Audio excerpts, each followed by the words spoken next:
Dans cette vidéo, nous allons aborder la notion de plan complexe et d'affixe d'un point.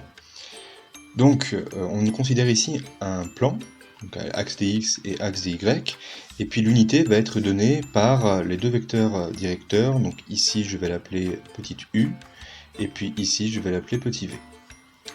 Donc ça nous donne les deux directions, donc ce qu'on a l'habitude de faire avec un repère orthonorme.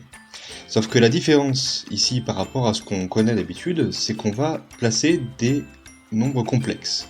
Donc un nombre complexe, son écriture algébrique, c'est a plus ib, et je vous rappelle, a, c'est aussi la partie réelle du nombre complexe.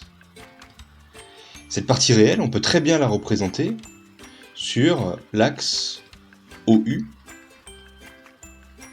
parce qu'elle se distingue complètement de la partie imaginaire, qui est B, qui peut, elle, être représentée sur l'axe OV.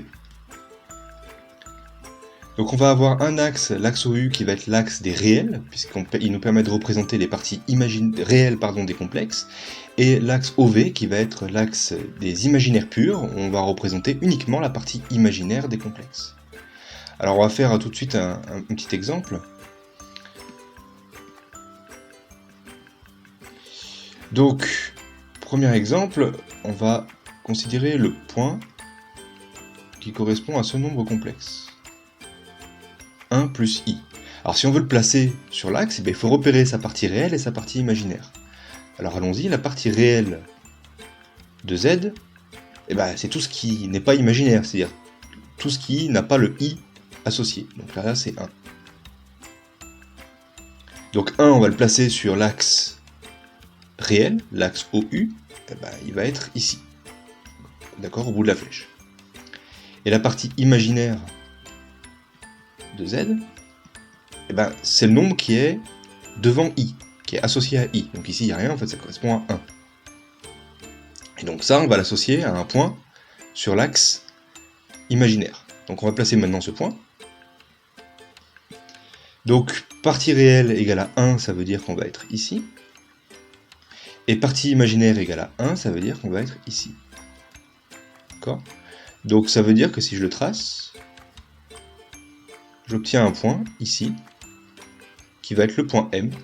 Et ce point M correspond au nombre complexe qu'on vient de voir en exemple ici. Et donc on dira que Z est l'affixe de M. D'accord ? Donc le nombre Z égale 1 plus I est l'affixe du point M, dont les coordonnées sont 1, 1. D'accord ? Alors un deuxième exemple, un peu dans le même genre, on va placer le nombre complexe 2 moins i. Donc, même chose, on va d'abord chercher sa partie réelle. Alors, partie réelle de z, c'est tout ce qui n'est pas devant i, donc là c'est 2. La partie imaginaire de z, ça va être le reste, c'est ce qui est devant le i, donc là c'est moins 1. Donc si on place maintenant ce point, en abscisse sur l'axe OU, on va placer la partie réelle, donc 2. Donc là ici on a 1, 2 sera par là. Et en ordonnée, on va placer la partie imaginaire, donc moins 1. Donc si 1 est ici, moins 1 est par là. D'accord ?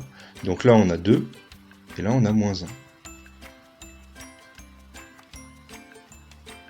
Et donc là on se retrouve avec le nombre M', qui est associé au nombre complexe Z, égal à 2 moins I. Donc là on dira que Z, 2 moins I, est l'affixe du point M'.